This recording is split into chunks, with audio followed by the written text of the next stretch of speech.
ช้รถตลาดผู้คนด้วยของนอกของเขากุ้งวันเตาเกิดโอ้โหอินเดียเลย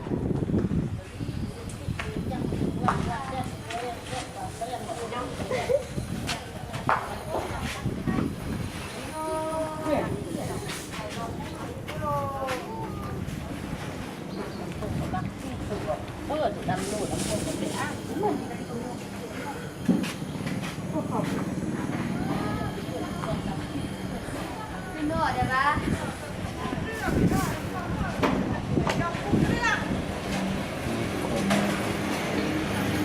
ขียเมด้วยเขียเมเขียนจี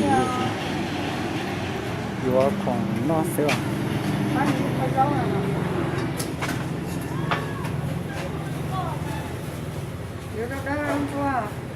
จีลือ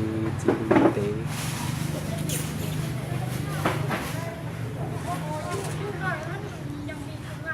จีเต้าเหมาใช่ไหม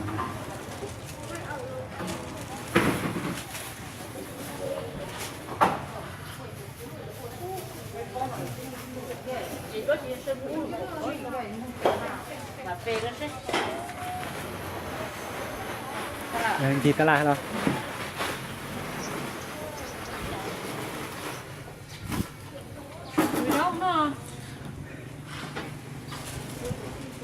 อีลูลิจ่าจะรอดได้แล้วนะรอดได้ลูกโตผาแล้ว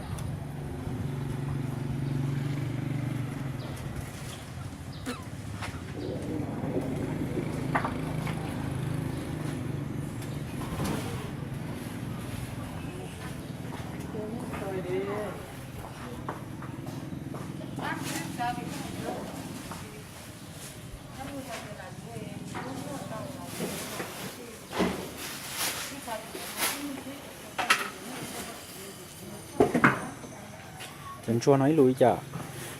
เป๊ะลูนึงกับเปี้ยนะเป็นรูนึงกดเสียหรอได้เยอะอ่ะ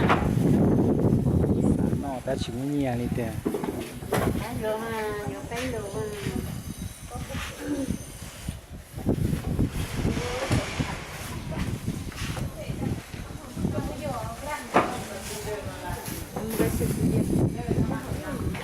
โอ้โหว่าคือเกลือเดี๋ยวคน